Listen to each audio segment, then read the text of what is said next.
आजको issue of the डेमा स्वागत छ दर्शकवृन्द। म नवराज चालिसे। लगातारको वर्षातको कारणले गर्दा यतिखेर बाढी पहिरो र डुबानको समस्याहरू देखिएका छन् देशभरका विभिन्न जिल्लाहरूमा। यो वर्ष प्राकृतिक विपत्तिबाट सर्वसाधारणहरूको जनजीवन निकै जोखिममा परेको छ।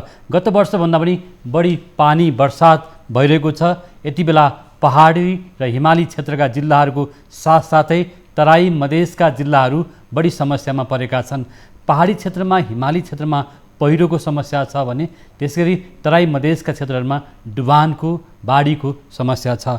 त्यसो त यो वर्ष जेठ महिनादेखि नै विभिन्न खालका समस्याहरू प्राकृतिक विपत्तिका समस्याहरू आइरहेका छन् र कोभिडको महामारीमा परेका आम नागरिक जनता यतिखेर यो बाढी पहिरो डुबानको कारणले निकै कष्टप्रद जीवन बिताउन बाध्य छन्।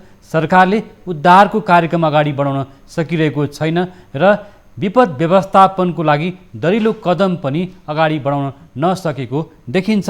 यतिखेर वर्षातका कारण तराई मधेस तथा पहाडी क्षेत्रमा त्यहाँका नागरिकहरूले निकै दुःख पाइरहेको हामीले देखिरहेका छौँ र ती नागरिकहरूको उद्धारको लागि स्थानीय तह स्थानीय सरकारहरू पनि छन्। तर स्थानीय तह स्थानीय सरकारहरूले पनि प्रभावकारी काम गर्न नसकिरहेको अवस्था छ। सिंहदरबारबाटै विपद व्यवस्थापनको काम हुनुपर्ने हो, त्यो हुन सकिरहेको छैन। केही जिल्लाहरूमा सिडिओ साहबहरू जानुभएको होला तर त्यो प्रभावकारी बन्न सकिरहेको छैन। उद्धारको कार्य कसले गर्ने कि ती नागरिकको अहिले जुन खालको समस्या नागरिकले भोगिरहेको अवस्था छ ती सामाजिक जनजीवनमा परेको प्रभावका बारे पनि सरकारले गतिलो उद्धारको कार्य र व्यवस्थापनको कामहरू अगाडि बढाउन नसकेको देखिन्छ। आज हामी देशभरका आम नागरिकहरूले बाढी पहिरो र डुबानबाट भोगिरहेको समस्या, राज्यले गर्नुपर्ने काम किन गर्न सकिरहेको छैन, हामी कहाँ कस्तो खालको कमजोरी रह्यो र हरेक वर्ष यो खालको विपत्तिले हाम्रा नागरिकहरूले दुःख पाइरहनु परेको छ भन्ने विषयमा आज हामी कुराकानी गर्न गइरहेका छौँ। हामीसँग यस विषयमा जल तथा मौसम विज्ञान विभागका पूर्व महानिर्देशक जल विज्ञान विज्ञ डाक्टर केशव शर्मा, त्यसैगरी गृह मन्त्रालयमा रहेर लामो समय विपद व्यवस्थापनमा रहेर काम गर्नुभएका विपद व्यवस्थापन विभागका पूर्व प्रमुख डाक्टर मिनबहादुर पौडेल छेत्री हुनुहुन्छ। उहाँहरूसँग कुराकानी गर्नेछौँ। यहाँलाई स्वागत छ। हस्, धन्यवाद। यहाँहरू दुवैजनाले लामो समय लामो जीवन विशेष गरेर यही दैवी प्रकोप बाढी पहिरो डुबान होइन जलवायु विज्ञानका समयमै बिताउनु भयो होइन? हो नि। आज हामी तपाईँहरूको अनुभव र ती नागरिकहरूले भोगेका समस्याहरूलाई तत्काल उद्धार गर्न राज्यले के गर्नुपर्छ, स्थानीय तह स्थानीय सरकारले के गर्नुपर्छ भन्ने विषयमा आज हामी कुराकानी गर्नेछौँ। र हरेक वर्ष बाढी पहिरो डुबानको कारण के कारणले यो समस्या आइरहेको छ त हाम्रो कहाँ कमजोरी रह्यो, प्रशासनमा रह्यो कि अथवा प्राविधिक क्षेत्रमा रह्यो, कुन तहमा के कमजोरी रह्यो जसले गर्दा हाम्रो नागरिकले दुःख पाइरहनु परेको अवस्था छ भन्ने विषयमा कुराकानी गर्नेछौँ। त्योभन्दा अगाडि हामीले हाम्रा जिल्लास्थित हाम्रा संवाददाताहरूले पठाएको सामग्री पनि हामीसँग छ। त्योभन्दा अगाडि दृश्यमा पनि हामी केही सामग्री हेर्न सक्छौँ। प्रस्तुत छ बाढी पहिरो र डुबानले भइरहेको क्षतिको विवरण पनि हामी हेरौँ एकछिन। दर्शकवृन्द, हामी दृश्यमा देखिरहेका छौँ यतिखेर लगातारको वर्षाको कारण मुलुकका विभिन्न भाग डुबानमा परेका छन्। यसै क्रममा कतिपय सडकहरू अवरुद्ध भएका छन्, पुलहरू भाँसिएका छन् र विभिन्न खालका यो समस्या लुम्बिनी प्रदेश, सुदूरपश्चिम प्रदेश, गण्डकी प्रदेशका साथसाथै तराई मधेस र विभिन्न भागहरूमा देखिएको अवस्था छ। र हामीले देखिरहेका छौँ र पछिल्लो क्रममा अविरल वर्षातको कारण पुल भाँसिँदा यतिखेर र बाढी पहिरो जाँदा सर्वसाधारण नागरिकहरूले दुःख पाइरहेको अवस्था छ।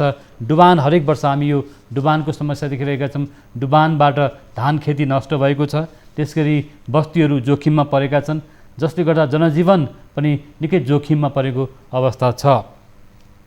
यिनै सँगसँगै हामी देखिरहेका छौँ नवलपरासी पश्चिम पूर्व तथा पश्चिमका अधिकांश भागहरू डुबानमा परेका छन्।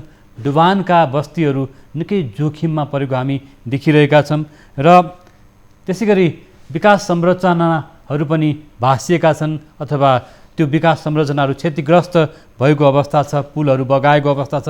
निर्माण कार्यमा भएको एउटा लापरवाही पनि हामी देख्न सक्छौँ र विकास संरचना भएका कमी कमजोरीहरू पनि हामी देख्न सक्छौँ र जिल्ला प्रशासन कार्यालय र सम्बन्धित जिल्लाका सम्बद्ध निकायहरू पनि ध्यान नपुगेको कारणले गर्दा अहिले यो विपदमा सर्वसाधारण नागरिकहरू बढी दुःख पाएको अवस्था देख्छौँ र हामी देखिरहेको छौँ तराई मधेसका जिल्लाहरूमा धान खेतीहरू डुबानमा परेको छ, बस्तीहरू डुबानमा परेको छ, विद्यालयहरू डुबानमा परेको अवस्था छ भन्दै गर्दाखेरि अब यसरी हरेक वर्ष हामीले देखिरहेको यो समस्याप्रति राज्य किन गम्भीर हुन सकेन, राज्यको प्राथमिकतामा किन पर्न सकेन भन्ने आज टटकारो आवाज उठेको छ। हामी यो दृश्य सँगै अब कुराकानी पनि अगाडि बढाउनेछौँ। दर्शकवृन्द, मैले यहाँलाई दृश्यमा नि केही कुरा देखाएँ, हामीले हेऱ्यौँ नि भिजुअलमा पनि।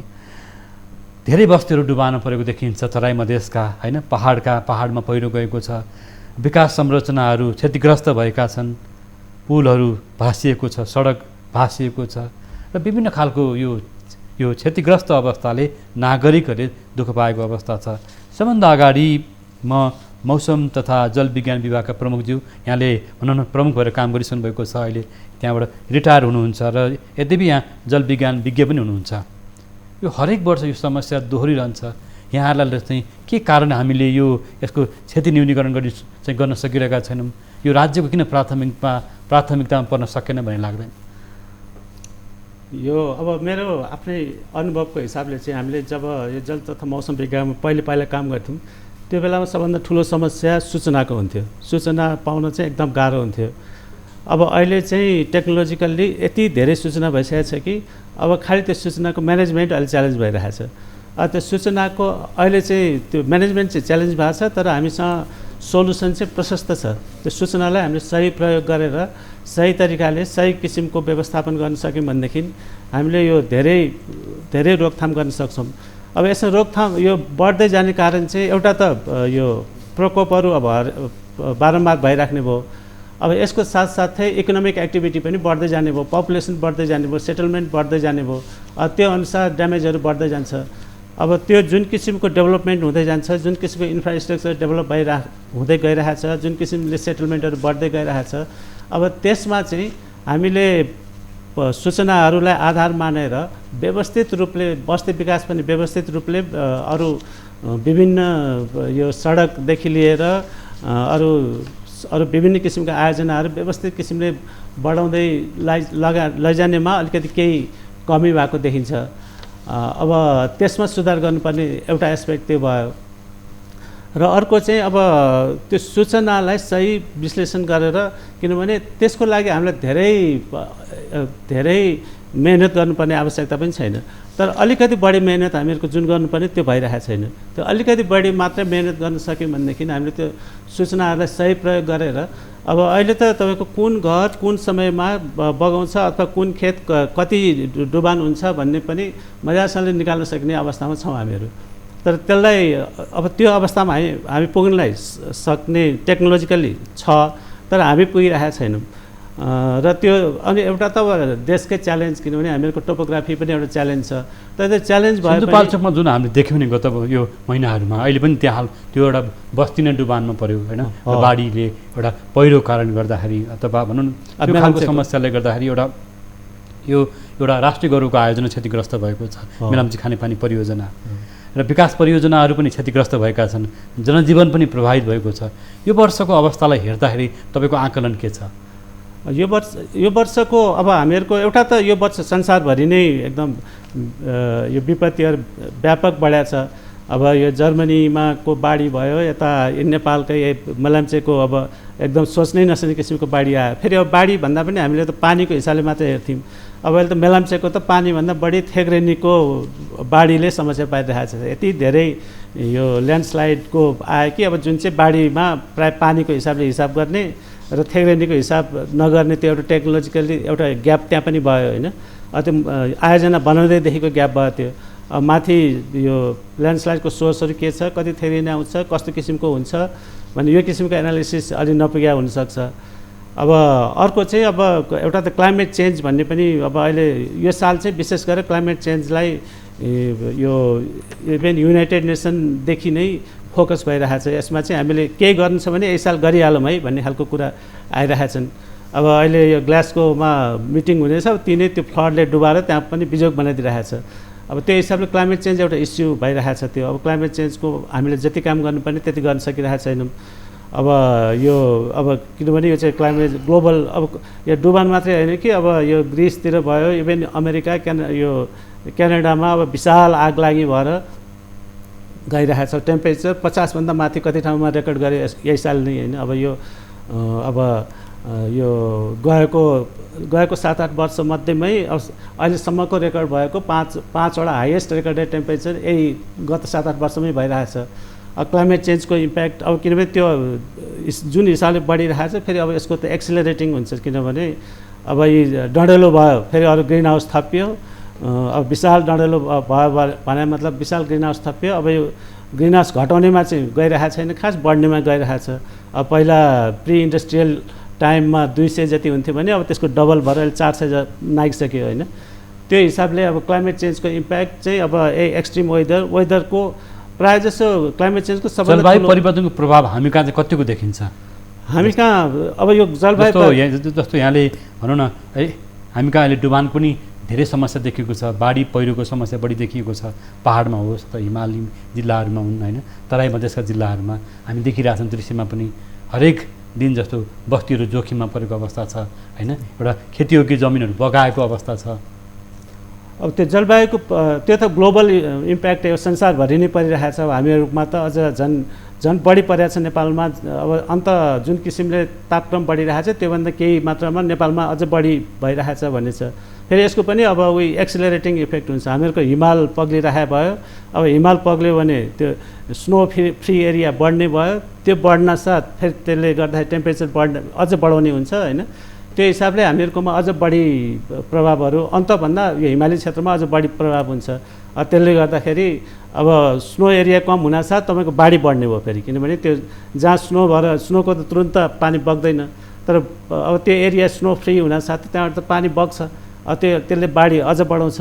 अब एउटा त्यो कारणले बाढी बढिरहेको छ भने अब अरू चाहिँ वेदरकै प्याटर्नमा जस्तो एक्सट्रिम वेदर, पानीको इन्टेन्सिटी बढ्ने, त्यसले गर्दा बढिरहेको हुन्छ। किनभने अब यो क्लाइमेट चेन्जको मुख्य इम्प्याक्ट भनेकै वेदरमै हो र हाइड्रोलोजीमै हो, किनभने त्यसको फर्स्ट इम्प्याक्ट वेदरमा भयो अनि त्यसपछि त्यसले सबभन्दा बढी असर केमा पार्छ भन्दा हाइड्रोलोजिकल साइकलमै पारिरहेको हुन्छ।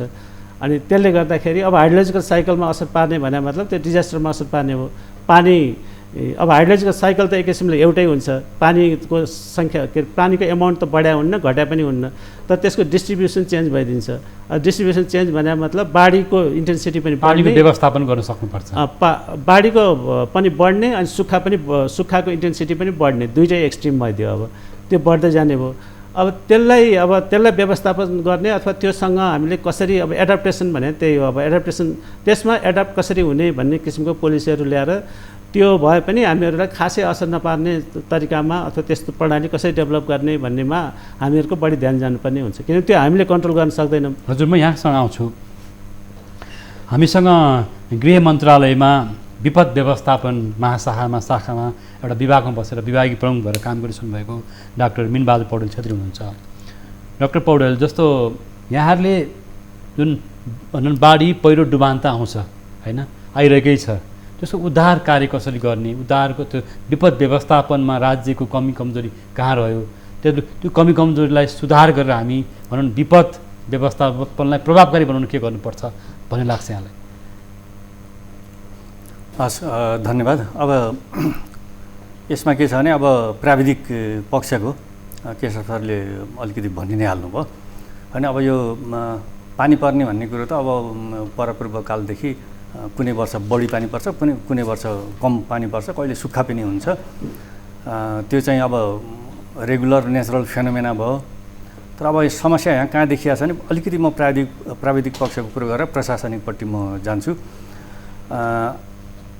अब कुनै पनि बस्ती अथवा सहर विकास गर्दाखेरि पहिले पूर्वाधारहरू निर्माण गरेर तयार पारेर अनि त्यसपछि घरहरू बनाउन पर्नेमा हाम्रो उल्टो छ क्या। पहिले घर बनाएर अनि बल्ल बाटो खोल्ने अनि ढल निकासको चाहिँ प्रयास गर्ने अनि बिजुलीको लठाहरू तारहरू तान्ने अनि टेलिफोनको भन्यो, त्यसरी चाहिँ योजनाबद्ध विकास छैन भन्नाले योजनाबद्ध भएन, हेफेजाड भयो क्या, जथाभावी किसिमको मनलाग्दो किसिमको भयो। अनि प्लान वेमा गरेको त्यो समस्या आउँदैन थियो र त्यसमा फेरि अब इन्जिनियरिङ पार्टहरूको पनि ल्याप्सेसहरू देखिन्छ होइन। अब आफू खुसी बनाउने अनि बाटो साँघुरो भयो भने रोइ कराइ गर्ने, पछि फेरि त्यसैले समस्या निम्ति आएको हुन्छ। अब यो बस्ती विकास गर्दाखेरि अब त्यसरी हामीले योजनाबद्ध ढङ्गले गरिएन भनेदेखि के हुन्छ भनेदेखि अब जसरी आकाशबाट पानी पर्छ, पानी परेको त्यो पानीको उचित निकास भएन भने अर्बन फ्लडिङ भनिन्छ नि हामीले। सहरमा किन पानी जमेको छ त हाम्रो यहीँ मध्यवी त्रिपुरेश्वर लगायत विभिन्न ठाउँहरूमा भनेदेखि ढलको उचित निकास नभएर र भएका जति खोला नालाहरू छन् ती जम्मै चाहिँ अतिक्रमित भएका छन् होइन। त्यो जुन त्यसले जति बाटो पाउनुपर्ने हो नेचुरल फ्लो भनौँ न, त्यो बर्खामा आएको पानी बग्नको लागि जति ठाउँ चाहिने हो त्यो ठाउँ नदिएर दुवैतिरबाट च्याप्दै साँगुरिँदै गएर यी किसिमका यी समस्याहरू आइरहेका छन्।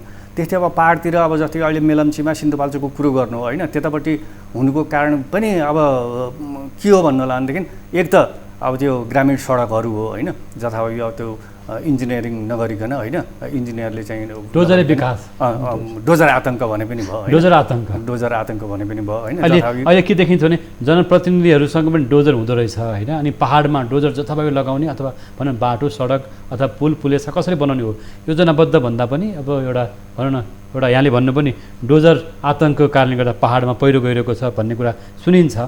त्यो त्यति भन्दै पनि त्यसमा म एउटा थपिहाल्छु। अनि के भइरहेछ भनेदेखि चाहिँ अब त्यो बाटो खन्यो होइन, त्यसको नालीहरू बनाएको हुन्न, रिटेनिङ वालहरू बनाएको हुन्न, त्यसलाई सपोर्ट गर्न बाटोलाई दिगो गर्ने किसिमका कुनै संरचना खडा गरिएको हुँदा बाटो मात्रै खनियो भनेपछि त अनि त्यसले पहिरो निम्त्याउने नै भयो, बाढी निम्त्याउने नै भयो।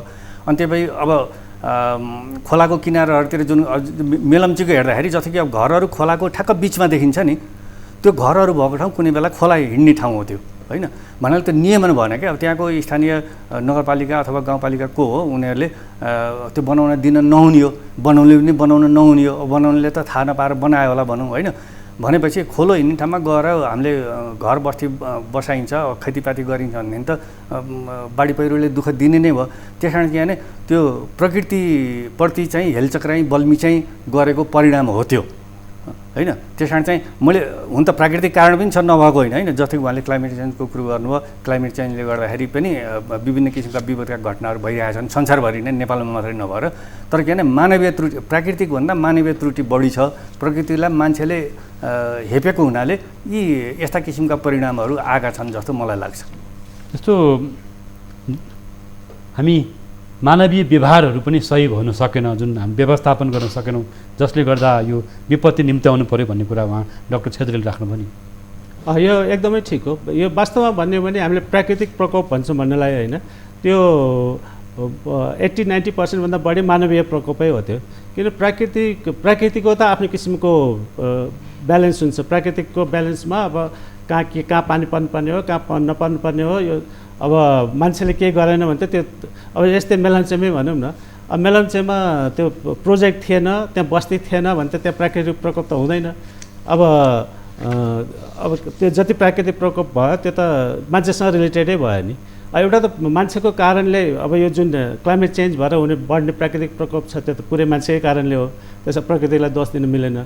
अब अरू पनि अब जस्तो प्राकृतिक प्रकोप त प्राकृतिक प्रकोप भन्दा पनि त्यो प्राकृतिक फेनोमेना हो, त्यो त रेगुलर प्रोसेस हो। अब हामीहरूको त्रुटि चाहिँ कहाँ हो भनेदेखि त्यो रेगुलर प्रोसेसलाई नबुझिकन हामीले एक्टिभिटी बढाउँछौँ, हामीले जोखिमको जुन खाले हामी जोखिमको आकलन नगरिकन हामी काम गर्छौँ नि। अब त्यो प्राकृतिक प्रकोपको त्यो प्रोसेसलाई बुझेर यो प्रोसेस यस्तो, अब भुइँचालो जान्छ कुनै ठाउँमा भने भुइँचालो रेजिस्टेन्ट घर बनायो भने त घर भत्किँदैन नि होइन। अब त्यस्तै किसिमले बाढी आउँछ भनेदेखि कुनै ठाउँमा बाढी आउँछ भने त्यो बाढीलाई कसरी प्रयोग गर्ने, किनभने बाढी भने त फेरि एकदम नहुने चिज हो फेरि त्यो। जस्तो तराईमा बाढी नआओस् त अर्को प्रकोप हुन्छ होइन। अब तराईमा जुन किसिमको ग्राउन्ड वाटर रिचार्ज हुन्छ त्यो बाढीले गर्ने हो, जुन किसिमले पानीहरू सबैतिर फैलाउँछ। अब यो ठुल्ठुला रिजर्भर सट्टा त्यो ग्राउन्ड वाटर रिजर्भरले काम गरिरहेको हुन्छ त्यहाँ।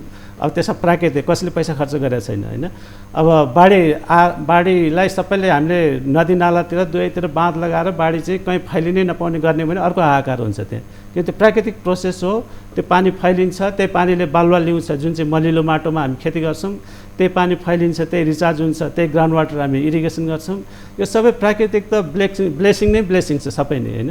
त्यसमा डिजास्टर गराउने त सबै हामीहरूकै एक्टिभिटी हो। हामीहरूले त्योसँग मिल्दोजुल्दो किसिमको एक्टिभिटी गऱ्यौँ भनेदेखि त्यसबाट फाइदा लियौँ। अब त्यसलाई नमिल्ने किसिमले अब उसको अब खोलैमा गएर घर बनाइदिएपछि त त्यो त बगाउने नै भयो नि। त्यो त्यसमा चाहिँ कहाँ घर बनाउँदा ठिक हुन्छ भने त्यो किसिमले प्लानिङ गरेर बनायो भने त खोलाले त बगाउँदैन, किनकि त्यो त हाम्रो गल्ती त प्राकृतिक होइन कि हाम्रो गल्ती भयो नि। त्यो किसिमले मोस्टली यो चाहिँ ह्युमेन रिलेटेड प्रब्लमै हो। प्राकृतिकलाई हामीले नाम मात्रै प्राकृतिक प्रकोप भनेको छौँ, वास्तव प्राकृतिक भने चाहिँ रिसोर्सेसै हो। बाढी पनि रिसोर्स हो, अरू जुन एक्टिभिटी छ त्यो सब रिसोर्सकै रूपमा आइरहेको हुन्छ। इभेन यो निश्चित रूपमा यहाँले भन्नुभएको छ नि ल्यान्डस्लाइडहरू पनि मानवीय व्यवहारले गर्दाखेरि अहिले जुन खालको विपदहरू हामीले सामना गर्नु परिरहेको छ अथवा बस्तीहरूमा अहिले डुबानको समस्या छ होइन, जहाँ चाहिँ अहिले विभिन्न खालको जोखिमहरू हुँदाहुँदै पनि हामीले विकास संरचनाहरूमा काम गऱ्यौँ अथवा जोखिमको न्यूनीकरण गर्न सकेन अथवा गृह मन्त्रालय जस्तो सम्बद्ध निकायले ध्यान दिन सकेन भन्ने कुराको बारेमा आज हामीसँग रहनुभएका विज्ञहरूले बताइरहनु भएको छ। दर्शकबिन अहिले हामीसँग जल तथा मौसम विज्ञान विभागका पूर्व महानिर्देशक डाक्टर केशव शर्मा र विपद व्यवस्थापन विज्ञ डाक्टर मिनबहादुर पौडेल छेत्री हुनुहुन्छ। उहाँहरू अहिले हामीसँग कुराकानीको क्रममा हुनुहुन्छ। पालो भएको छ ब्रेकको। लाइफबोय हात धुने समयका साथमा लाइफबोय।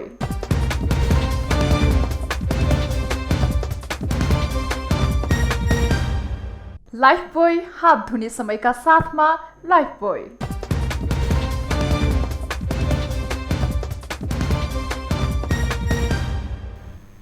ब्रेकपछि यहाँलाई स्वागत छ। दर्शकवृन्द, आज हामी बाढी पहिरो डुबानको कारणले गर्दा जनजीवनमा परेको समस्या क्षतिका बारेमा कुराकानी गरिरहेका छौँ। गत असार महिनादेखि नै हेर्दाखेरि सिन्धुपाल्चोकबाट सुरु भएको बाढी पहिरो र डुबानको वितण्डाले यति बेला देशभरका अधिकांश जिल्लाहरू, तराई मधेस पहाडका जिल्लाहरू प्रभावित भएको अवस्था छ। पछिल्लो समय लुम्बिनी क्षेत्र, रूपन्देही, नवलपरासी र बाँके डुबानमा परेको छ र बाढी पहिरोले अन्य जिल्लाहरूमा पनि जनधनको क्षति भइसकेको छ र यति बेलासम्म हामी कुराकानी गर्दै गर्दा 88 जना नागरिकले अकालमा ज्यान गुमाउनु परेको छ भने 100 जना मानिसहरू बेपत्ता भएको हराइरहेको अवस्था छ र 300 भन्दा बढी मानिस आवासविहीन भएका छन्, घर बहार विहीन भएको अवस्था छ। मनसुनको अझ सक्रियता हामी देखिरहेका छौँ। यसले गर्दा अझ ठुलो सङ्ख्यामा नागरिकहरूले दुःख पाउने अवस्था देखिएको छ। यो विषयमा आज हामी कुराकानी गरिरहेका छौँ र हामी कुराकानीको क्रमलाई जोड्न चाहन्छौँ। फेरि पनि स्वागत छ यहाँलाई।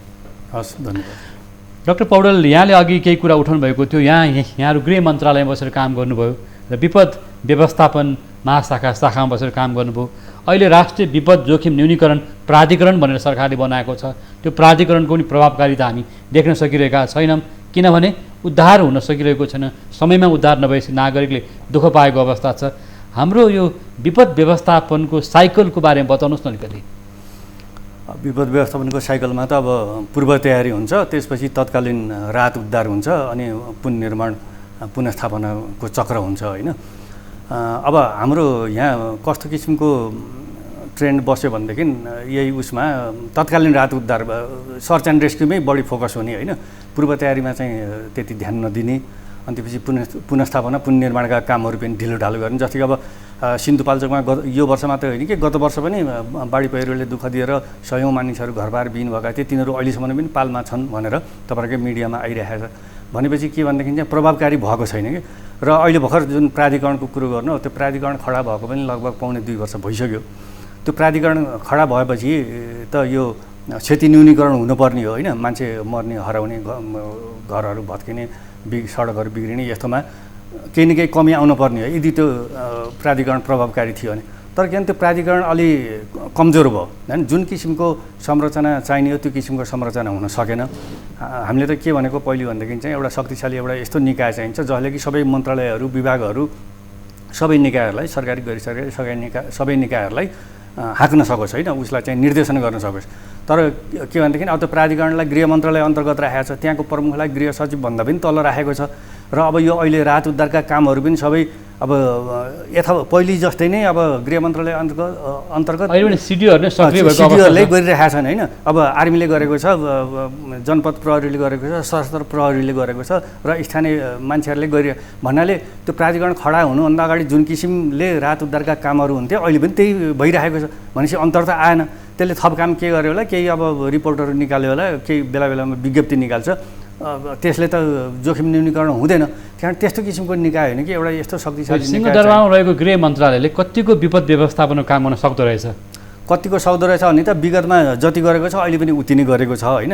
अब ठिक छ, गृह मन्त्रालयले यो तत्कालीन होइन यो रेस्पोन्सको काम भनौँ न, तत्कालीन राहत उद्धारको कामहरू चाहिँ गरेको ठिक छ होइन।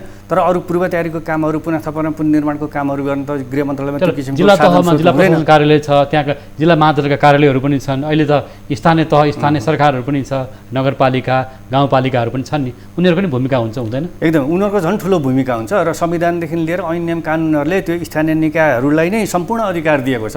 तर के भने उनीहरूले त्यो गर्न सकिरहेका छैनन् अथवा गर्न चाहेका छैनन्, देखिएन गरेको होइन। कुनैले कहीँ कहीँ गरे होलान्, तर के भनेदेखि उनीहरूले उयो परम्परागत ढङ्गले नै सिडिओले को निर्देशन अनुसारै काम गरेको, सिडिओले गरे भयो नभए भएन भने जस्तो देखियो। उधारो काम गर्ने भनेपछि प्रहरीले अथवा आर्मीले गर्ने मात्रै भन्ने भयो, तर एउटा संरचना जसरी काम गर्नु पर्यो त्यो हुन सक्यो। त्यसरी हुन सकेछ होइन। ऐन नियम कानुनमा व्यवस्था चाहिँ गरियो, तर त्यो अनुसार व्यवहारमा लागू हुन सकेन। ल्याप्सेस चाहिँ त्यहाँ भयो कि त्यहाँ चाहिँ कानुनी व्यवस्था हुँदैमा अथवा कुनै संरचना खडा हुँदैमा हुँदैन कि त्यो संरचना बलियो हुनु पऱ्यो, साधन स्रोत सम्पन्न हुनु पऱ्यो, अधिकार सम्पन्न हुनु पऱ्यो। जस्तै कि त्यो विपद जोखिम न्यूनीकरण तथा व्यवस्थापन प्राधिकरण ले भनेको अब प्रमुख जिल्ला अधिकारीहरूले कतिको मान्छन् कतिको टेर्छन् भन्ने कुरो नै एउटा बिग क्वेसन, एउटा प्रश्न चिन्ह छ। किन भनेदेखि अब उनीहरूको वृत्ति विकास त उसको हातमा त केही पनि हुँदैन भनेपछि उनीहरूले अनि आफ्नै किसिमले यो परम्परागत ढङ्गले काम गरिरहेका छन्। हामीले देख्यौँ नि, अब गत वर्षको बाढी पहिरोमा पनि अरू विपदमा पनि यो वर्ष पनि देखियो सिडिओले गरे भयो नगरे भएन, प्राधिकरणको रोल त केही पनि देखेन। प्राधिकरणले संहिताको व्यवस्थापन गर्दै गर्दा सिडिओहरू नै सक्रिय भएपछि कसरी काम हुन सक्छ भन्ने एउटा क्वेसन पनि तपाईँले उठाउनु भएको छ। होइन, सिडिओले गरे होइन, पहिले पनि गरेका हुन्, अहिले पनि गरे होइन, तर अझ प्रभावकारी प्राधिकरणको नेतृत्वमा हुनुपर्थ्यो, त्यो हुन सकेन भन्ने मेरो प्राधिकरण निष्क्रिय भयो। निष्क्रिय भन्दा पनि यस्तो त्यसलाई कमजोर बनाइयो, त्यो बलियो प्राधिकरण हुनुपर्थ्यो भन्नाले अहिले राष्ट्रिय विपद जोखिम न्यूनीकरण प्राधिकरण चाहिँ एउटा सबल सक्षम हुन सकेन अथवा अधिकार सम्पन्न भएन भन्नु खोज्नु भएको? बनाइएन। त्यहाँ अब 20-30 जना कर्मचारी राखेर एउटा प्रमुख राखेर काम हुन्छ र यत्रो चाहिँ 77 जिल्ला भएको मुलुकमा यतिका विपदका घटनाहरू हुने ठाउँमा त्यो बबरमा राखेको एउटा सानो अफिसले त्यो काम गर्न सक्छ र अनि अब त्यो इमर्जेन्सी अपरेसन सेन्टर भन्ने जुन छ गृह मन्त्रालयभित्र सिंहदरबारभित्र छ, त्यो अफिस बाहिर छ, जबकि त्यो चाहिँ इमर्जेन्सी अपरेसन सेन्टर त्यो प्राधिकरणको अन्तर्गत बनाएको छ, जहाँ डाटा सूचनाहरू उहाँले सूचनाको महत्त्व हुन्छ भने भन्नु नि त्यो कलेक्सन हुने ठाउँ, त्यो त उसको मातहतमा सिधा नियन्त्रणमा हुनुपर्ने नि। म अलिकति उहाँसँग जान्छु अलिकति।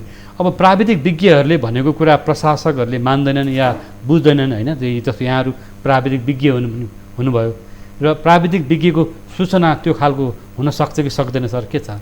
होइन, अहिलेको अब जस्तो अहिलेको सजिलै अहिले नगरी नहुने काम चाहिँ के हो भने स्थानीय तहलाई संविधानले दियो यो डिजास्टर म्यानेजमेन्टको काम तिमीहरूको भन्यो, तर कसरी गर्ने कसले गर्ने अब उनीहरूसँग टेक्नोलोजी छैन के छैन, अब त्यो चाहिँ बहसै भएको छैन होइन। अब त्यो चाहिँ यदि यो के अरे यो प्राधिकरणले गर्नुपर्ने काम चाहिँ त्यो हो, तिनीहरूलाई कसरी सक्षम बनाउनेमा चाहिँ उनीहरूले पोलिसी लेभलमै जानु पऱ्यो होइन। अब जस्तो अहिले टेक्नोलोजी चाहिँ कस्तो छ भने अब इमर्जेन्सी जल तथा मौसम विज्ञान विभागले यो वर्ष यति पानी पर्छ, यो खालको अनुमान मौसममा यो खालको परिवर्तन आउन सक्छ, जोखिम यस्तो हुनसक्छ भन्ने यहाँहरूको अनुमान हुन्छ कि हुँदैन? त्यो त हुन्छ, त हामीहरूको सिजनल फोरकास्ट पनि हुन्छ होइन। यो साल अब यो साल मनसुनमा बढी पानी पर्छ भन्ने हामीहरूको पहिले फोरकास्ट भइसकेको थियो। त्यो सिजनल फोरकास्ट पनि हुन्छ, डेली फोरकास्ट पनि हुन्छ, 3 डेज फोरकास्ट पनि हुन्छ। अब अहिले हामीले 7 डे फोरकास्ट पनि गर्न कोसिस गरिरहेको छ, त्यो फोरकास्टहरू हुन्छन् होइन। अनि अब प्लस हाइड्रोलोजिकल, त्यो चाहिँ मेट्रोलोजिकल फोरकास्ट भयो। अब अर्को हाइड्रोलोजिकल फोरकास्ट कहाँ कति पानी पऱ्यो भने कति बाढी आउँछ भन्ने त्यसमा अलिक कम काम भएको छ, तर त्यो सजिलै गर्न सकिन्छ। त्यो अब कुन टाइममा कति बजे जल तथा मौसम विज्ञान विभागले त्यो खालको सूचना दिने र अनि विपद व्यवस्थापन गर्ने प्राधिकरण होला, गृह मन्त्रालय होला अथवा सिडिओ कार्यालयले त्यो खालकोलाई तयारी गर्नुपर्छ। एउटा इम्पोर्टेन्ट कुरा चाहिँ सूचना दिने चाहिँ जुन उहाँले अहिले भन्नुभयो इमर्जेन्सी अपरेसन सेन्टर, त्यो इमर्जेन्सी अपरेसन सेन्टर भने अहिले यो सबै स्थानीय तहमा राख्नलाई केही पनि समस्या छैन, इमिडिएटली हुन्छ त्यो होइन। त्यो खालि उनीहरूसँग इन्टरनेट हुनु पऱ्यो। अब इन्टरनेट त अब अहिले सबैतिर पुगिसकेका झनै पुगिसकेका जस्तो अवस्था छ होइन। अब उनीहरूसँग उनीहरूकै टेबलमा उनीहरूकै कम्प्युटरमा संसारभरिको सूचना सब यो डियुएसीको सूचना मात्रै होइन कि संसारभरिकै सूचना हुन्छ त्यहाँ होइन। अब त्यो सूचनालाई उनीहरूले कसरी प्रयोग गरेर त्यो स्थानीय तहमा यो व्यवस्थापन गर्ने भन्ने त्यसलाई उनीहरूलाई सक्षम बनाउनु पर्ने काम चाहिँ त्यो हो। उनीहरू त्यसमा सक्षम भयो र एडिसनल केही चाहियो भने जस्तो एडिसनल स्टेसन राख्नुपर्ने होला, के गर्नुपर्ने होला, तिनीहरू पनि गर्यो भनेदेखि त अनि उनीहरू नै सक्षम अब आखिर हामीहरूको अल्टिमेट गोल त त्यही हो उनीहरूले नै गर्नुपर्ने हो अब उनीहरूले कसरी सक्षम बनाउने भनेर एउटा 1 पोइन्ट स्ट्र्याटेजीमै अगाडि बढ्यो भने यो डिजास्टर म्यानेजमेन्टमा डिजास्टर म्यानेजमेन्टको दुईवटा एस्पेक्ट हुन्छ एउटा सूचना भयो सूचना कसरी प्रयोग गर्ने अनि एउटा कम्युनिटीमा अवेरनेस मतलब सबभन्दा अर्को ठुलो ड्यामेज हुने अर्को ठुलो कारण चाहिँ कम्युनिटीको एवेरनेसको कमी हो अब के गर्दा के हुँदाखेरि के गर्ने सूचनालाई कसरी प्रयोग गर्ने कस्तो ठाउँमा घर बनाउँदा कसरी गर्ने त्यो स्थानीय निकायले कसरी मोनिटर गर्ने अथवा अरू विभिन्न यो असर पार्ने चिजहरूमा कसरी कन्ट्रोल गर्ने भन्ने चिजहरूमा चाहिँ उनीहरूको एवेरनेस चाहिँ कम्युनिटी लेभलमै बढाउनु पर्ने एउटा त्यो एस्पेक्ट छ अब त्यो दुईटालाई हामीले मर्ज गर्न सक्यौँ भनेदेखि चाहिँ मतलब ठुलै काम हुन्छ त्यो चाहिँ तर गर्न सकिन्छ भने त्यो पौडेल सर अन्तिममा जस्तो गृह मन्त्रालयमा बसेको एउटा अनुभवको आधारले हामीले तत्काल गर्नुपर्ने कामहरू अहिले पनि हामी देखिरहेछौँ तराई मधेसका धेरै जिल्लाहरू डुबानमा छन् पहाडमा पहिरो गएको छ होइन क्षति भएको छ नि त यो क्षतिलाई तत्काल उद्धार गर्न सकिएको छैन नागरिकहरूको एउटा भनौँ न घरवासको समस्या छ बस्तीहरू डुबानमा परेको छ घरबारविहीन हुनु परेको छ आवास छैन विद्यालयहरू डुबानमा छन् बालबालिकाहरू समस्यामा छन् भन्दै गर्दा राज्यको प्राथमिकतामा त विपद व्यवस्थापन परेको देखिएन नि एकदम सही कुरा हो त्यही प्राथमिकतामा नपरेरै यो स्थिति आइरहेको छ र अघि नै मैले पनि भनिहालेँ नि नयाँ ऐन नियम कानुन संरचना खडा भएर पनि यदि साधन स्रोत र शक्ति सम्पन्न भएन भने त्यस्तो संरचनाले केही काम गर्न सक्दैन समस्या नै त्यहाँनिर छ होइन र फेरि अब हाम्रो के भने जहिले पनि अब राहत उद्धार फोकस चाहिँ विपद व्यवस्थापन भयो क्या अब पूर्व तयारीमा जोड दिनुपर्ने हो पूर्व तयारीमा कामै हुँदैन अनि बिग्रे भत्केका संरचनाहरू जुन कि पुनर्स्थापना पुनर्निर्माणको कामहरू पनि सुस्त गतिमा भइरहेको छ होइन त्यसले गर्दाखेरि फेरि थप विपदहरू निम्तिरहेको छ त्यसले गर्दाखेरि अब यो राहत उद्धारको काम मात्रै होइन कि अब यो पूर्व तयारी पुनर्स्थापन पुनर्निर्माण लगायत अघि विपद व्यवस्थापन चक्रको कुरो हो नि त्यो चक्रलाई लिड गर्ने एउटा शक्तिशाली निकाय चाहियो तर के भने काम गर्ने चाहिँ विभिन्न मन्त्रालय विभाग प्राधिकरण कमजोर भयो भन्ने कुरा उहाँको जुन रह्यो यहाँको पनि त्यही हो प्राधिकरण निष्क्रिय कमजोर भयो प्राधिकरण चाहिँ अब प्राधिकरणको अन्तर्गत के उसले गर्ने के भन्ने चाहिँ यी कुराहरू जस्तै पोलिसी लेभलको अहिले भनेको थिएँ मैले त्यस्तो कामहरू उसले गराउन सक्यो भने अनि उसको इफेक्टिभनेस देखियो न त पहिले जे भइरहेछ भने त कमजोरै हुन्छ नि होइन प्राधिकरणको स्ट्रेन्थ नै भएन क्या मैले अघि नै भनिहालेँ नि एउटा सानो अफिस छ 20-30 जना कर्मचारी छन् त्यतिले चाहिँ अब मुलुकभरको चाहिँ विपद व्यवस्थापनको काम उनीहरूले चाहेर पनि गर्न सक्दैन फेरि त्यहाँ सबै किसिमको जनशक्ति हुनु पर्यो होइन प्रशासनिक मात्रै भएर भएन प्राविधिकहरू पनि चाहियो जियोलोजिस्ट चाहियो इन्जिनियर चाहियो डाक्टर चाहियो नर्स चाहियो अब साधन होइन राहत उद्धारका सामग्रीहरू चाहियो वेयर हाउसहरू चाहियो ती होला नि तर किन हाम्रो क्षमता भएर पनि त्यो छरिएर रह्यो क्या एकीकृत भएन र काम र अधिकारको बाँडफाँड ऐनमा भए पनि व्यवहारमा हुन सकेन अब मेयरहरूले के भन्छन् गाउँपालिका प्रमुखहरूले भनेदेखि अब यस्तो किसिमको फोरममा उसमा हुँदाखेरि ल ठिक छ हामीलाई अधिकार दिएको छ तर खोइ जनशक्ति खोइ हामीलाई चाहिँ साधन स्रोत खोइ अधिकार मात्र दिएर हुन्छ भन्छन् सही कुरो अब कुनै पालिकामा यदि त्यो विपद व्यवस्थापनको लागि चाहिने साधन स्रोत जनशक्ति छैन भने उसले चाहेर पनि केही गर्न सक्दैन समस्या त्यहाँनिर छ यहाँहरू दुवैजना विज्ञहरूको एउटा अनुभव पनि रह्यो यहाँ महत्त्वपूर्ण विचार राख्नुभयो र समय दिनुभयो यहाँहरूको विचार हामी आगामी कार्यक्रमहरूमा पनि राख्नेछौँ आज समय अभाव कारणले गर्दा धेरै कुराहरू अनुभव राख्न सकेन र समय दिनुभएकोमा दुवैजना धन्यवाद हस् धन्यवाद अवसर दिनुभएकोमा न्युज यो 24 को टिमलाई धेरै धेरै धन्यवाद हस् हामी आगामी कार्यक्रममा नि यहाँहरूको विचार यहाँहरूको अनुभवलाई प्राथमिकता साथ प्रसारण गर्नेछौँ दर्शकवृन्द आज समय अभाव कारणले गर्दा धेरै कुराहरू गर्नु बाँकी नै रह्यो हामीसँग आज स्टुडियोमा जोडिनु भएको थियो जल तथा मौसम विज्ञान विभागका पूर्व महानिर्देशक डाक्टर केशव शर्मा र गृह मन्त्रालयका विपद व्यवस्थापन महाशाखाका पूर्व प्रमुख डाक्टर मीनबहादुर पौडेल छेत्री उहाँहरूको समय र विचारको लागि पनि धन्यवाद नियमित प्रस्तुति इस्यु अफ द डेको समय आजलाई पुरा भएको छ हामी बिदा माग्छौँ नमस्कार